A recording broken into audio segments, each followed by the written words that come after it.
Viggo. Hey, congratulations on your new film, The Dead Don't Hurt. Thank you. Where are you?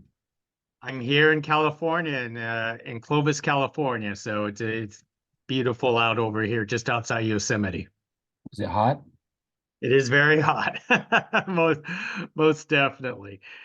Viggo, I watched the film. I'm always fascinated about westerns, but tell us where the original idea came from for your film. Well, the first image I had was of a little girl playing around in a northeastern forest of maples and oaks, and it was based on what I know about my mother and her childhood and where she grew up, and also where she ended her days is near that forest.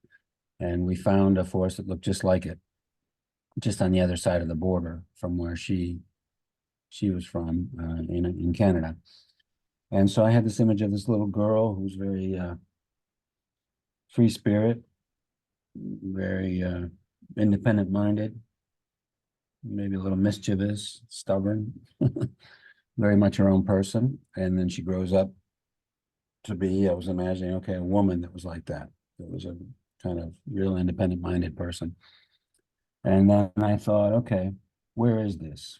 Apart from that's her childhood, yes, but where is this woman going to go in life? And I thought, let's put her on the Western frontier in the 19th century, because that'll be a place where it's going to be that much harder for her to be herself, an independent, strong-willed woman in a society that's basically lawless, dominated by just a few powerful, unscrupulous men who are not averse to using violence to achieve their goals. I thought, well, that'll present a big challenge for her just to be herself, and then once I realized that, I thought, okay, it's a Western. I like Westerns. I grew up watching Westerns and have an appreciation for the classic Western. And so I tried to write a story and make a movie that was respectful of certain conventions, mainly visually, that the cinematography would be simple and elegant and not draw too much attention to how the camera sees these things, but just see them, make you as an audience feel like you're there.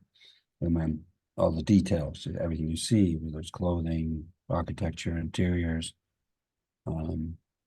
horsemanship, that everything should be historically accurate. Also language, it was important to get slang and accents and diversity in terms of society, even in a small town in the frontier, unless you were Native American.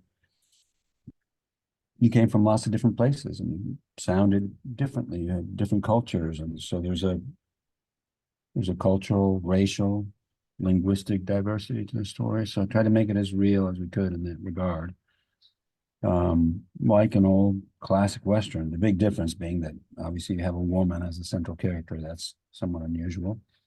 There have been others. There's some movies like Barbara Stanwyck is in Westerns, like The Furies or 40 Guns, for example, but they're larger than life women, big ranch owners, powerful women, or there's been other Westerns that are sort of more exploitation movies where the women, take up arms and they behave like the men. They're super violent. I want to tell a story about an ordinary woman who had an extraordinary kind of courage and decency. And so that's what we did. You certainly did that. And tell us about creating characters, basically not, I don't want to say non-American characters, but foreign-born characters into Westerns. We don't usually see that a lot in Westerns. Yeah, you do see there's lots of Westerns that you'll see they'll have a Mexican character or a Irish guy, or even a movie like, say, Heaven's Gate, Michael Cimino's big sort of epic movie. You definitely had people speaking German and Eastern European languages, I think, but they weren't the main characters. The main characters in Westerns are almost always Anglo-Saxon, born in the USA, or maybe born in Canada, but they're North American born fluent English speakers, right? Mm-hmm. In this case, the two leads don't have English as their first language. And there are some other, characters like Claudio, the piano player, and others who are from Europe, from different places. And you hear it and you see it. And that was important to us to get that. That was as important as getting the right lamps or the right saddles or the right, hats for the period. Absolutely. I mean, this film is as realistic as it come. I have to admire your your location scouting, your sceneries. It's so beautiful. Like I feel like I should just rewatch the film and just take notes on where and retrace all your steps for this film. I'm glad you liked it. I remember there was one every once in a while, somebody, I don't know if they do that because they didn't pay attention or if it's just to stand out, but there was when the movie was first shown at the Toronto Film Festival, there was a review from a, reputable organization, I won't say which. And the main criticism, one of the main criticisms was, well, it's ugly and they don't use the landscapes very well, like photographically. And I thought, wow, what movie did you see? Were you wearing sunglasses or something? And that was surprising because most people have commented on what you did. And I really appreciate that because we worked hard to find places that were correct looking, but beautiful. And one of the things that was great where we shot, which was we shot a little bit in Canada, for Vivienne's childhood and then for towards the end of the movie, because the journey takes them to the Northwest.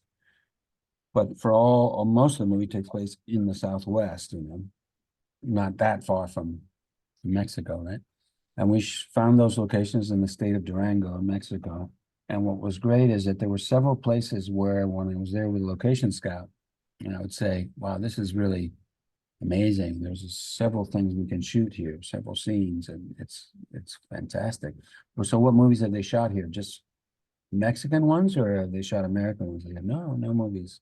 No movies had been filmed here. And I said, oh, fantastic. So then I knew it was not only a pleasure for us to be there in this place, these wild places, but also it would be a gift for the spectator, because you'd be watching a movie, and especially if you really like Westerns, and you've seen lots of them, you kind of get used to, after a while, recognizing certain mountain ranges or certain landscapes because you've seen them. And I don't mean just Monument Valley or something, but certain parts of southern Arizona or places near Santa Fe, New Mexico, certain periods of the Westerns, like in the 1950s, 60s, Long Pine, California, even southern Spain, you start to, oh yeah, well, that looks familiar. Not in our movie. It's different. It's a gift. You're getting to feel like you're really there in a new place, like the characters are.